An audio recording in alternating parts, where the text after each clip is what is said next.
Hey guys, Randman here again.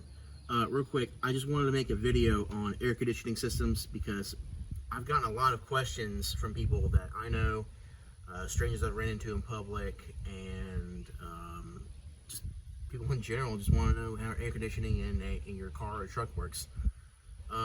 It's very easy once you take the time to understand how it works. There's not that much to the system. It's just knowing how it works, what's what, and what's where. So let's go ahead and get into it. Alright, so we're going to start off with the compressor here. Now, your compressor is going to be mounted in different locations depending on what vehicle you have. On this truck, mine in particular, is up top, easy to service. On the 97 to 03 F-150s, they'll be on the bottom, way down here on the left side. And Chevrolet puts them, I believe, on the top as well, so don't quote me on that. This is your heart and soul of the system. If this does not work, you will not have no running air conditioning no matter what. Basically, if you charge the system, what happens is this compressor does exactly what it says. It compresses the gas that's in this. Now the gas that comes out of this, that this compressor compresses, is going to be a high temperature, high pressure gas. And that gas is going to run from your compressor to this soft line into your condenser, which is in front of your radiator. Okay, this is your condenser. Your radiator is behind this. This condenser, and it works for all the same vehicles too. Your high pressure, high temperature gas from your compressor goes into this line here in your compressor. While you're driving, the air cools off this condenser and cools that gas, sort of.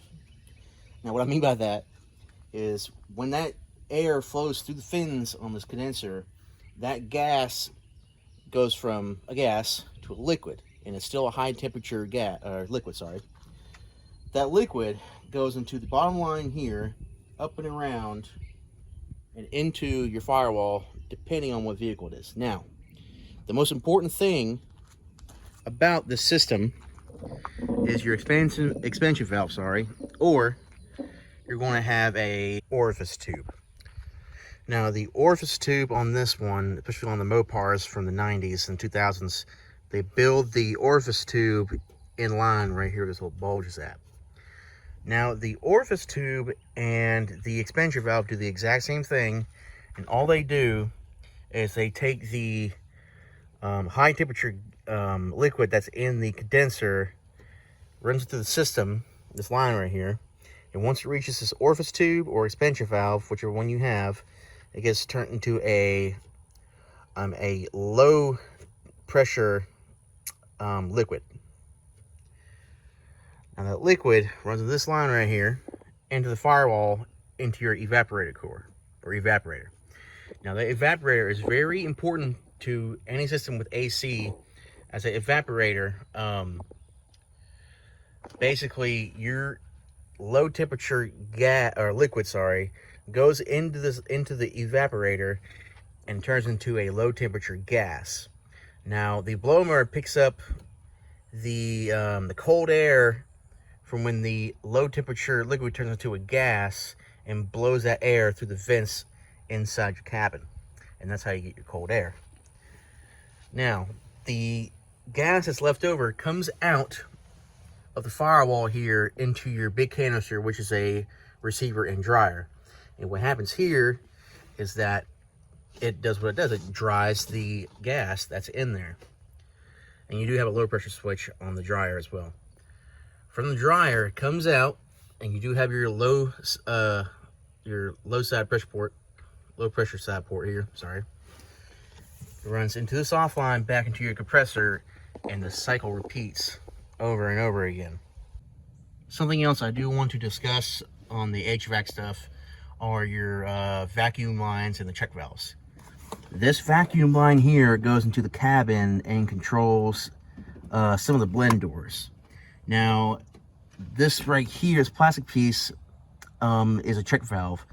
I believe on this Dodge truck there's that one, and then there's one right about there that uses vacuum from the intake. Now, what will happen is if you have one of these Dodge trucks or a 10th generation Ford F-150, if you stomp on the gas, those check valves will be bad, and basically you'll have the air blowing from the panel to the defrost vents.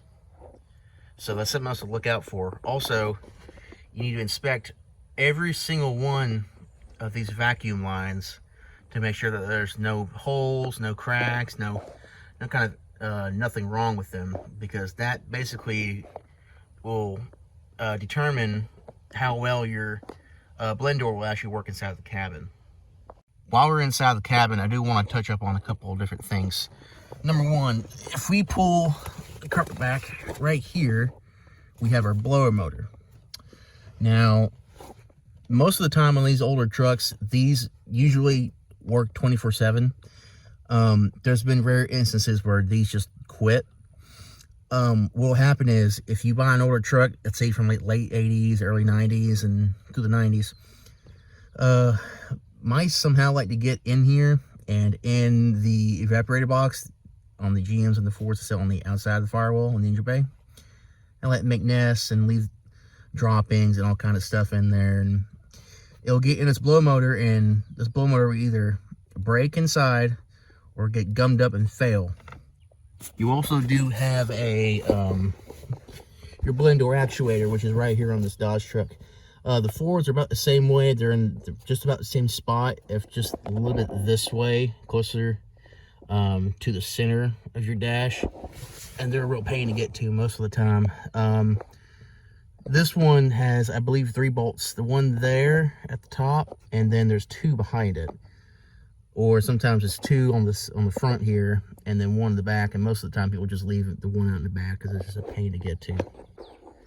I'm actually going to go ahead and fire the truck up. If you turn it on max AC, high setting, and you should be able to feel the air blow out basically close to you when you're sitting in your seat way back. If you can feel the air stop about here or even here, there's a blockage in your HVAC box behind the dash, or on the Fords and GMs, it's going to be in the engine bay on the firewall. Like I said, rats and stuff like to get in there and leave droppings and make a nest, and it creates havoc. Something to look out for too. I know on this truck particularly, there's HVAC controls for your blend doors to go between defrost, floor, panel. That vacuum line that I showed you under the hood that goes through with the check valve, the single check valve, it goes up behind the glove box and around this way towards the controls. And you have to be very careful that that the line ain't nicked or nothing like that, or else you're going to have a tough time having to replace it or fix it. Make sure that when you go look at an older pickup like mine, this is a 99, it goes for basically all of them. Make sure that your blow motor works in all different speeds. Go back and forth. Make sure your blend door is working like it should, temperature wise. Make sure that your blend door for your vents works out good. And as long as it works, you're good. You'll have good air in the cab. You'll have heat whenever you need it and whatnot. Something else I do want to mention.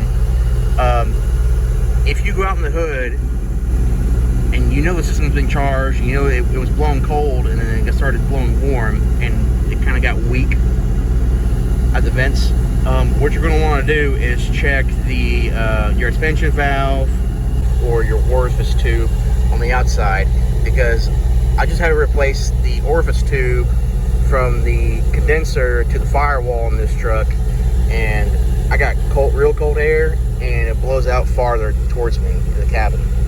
Okay, so I'm going to go ahead and explain some things to look out for if you're buying an older vehicle, or really any vehicle in general that has a compressor you can see. There's going to be a centerpiece on the pulley for your compressor, and what happens is if you're low on charge, that centerpiece will spin and then stop. It will do it continuously. If it does it slowly, that means that you're low on refrigerant and needs to be charged. Now, if that centerpiece spins and stops and spins and then stops over and over real fast, that means it's pressurized. Either you put too much charge into it, or something else is going on with it. There is a high pressure switch on the line here. That's basically the same thing as a low pressure switch.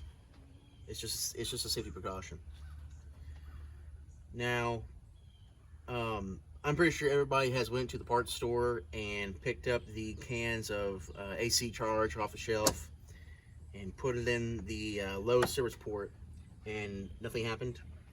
And I'm guilty of doing it myself, but please don't do that. Please, just, you need to have somebody who knows what they're doing do it. And I hate to say that, but sometimes you can get away with the cans of recharge, and sometimes you can't. It just depends on your application. Alright, well, I think that's going to cover everything, just the basics. I can get more in-depth in it. If you guys want to let me know down in the comments or something, feel free. I mean, I'd be more than happy to go into it, in depth.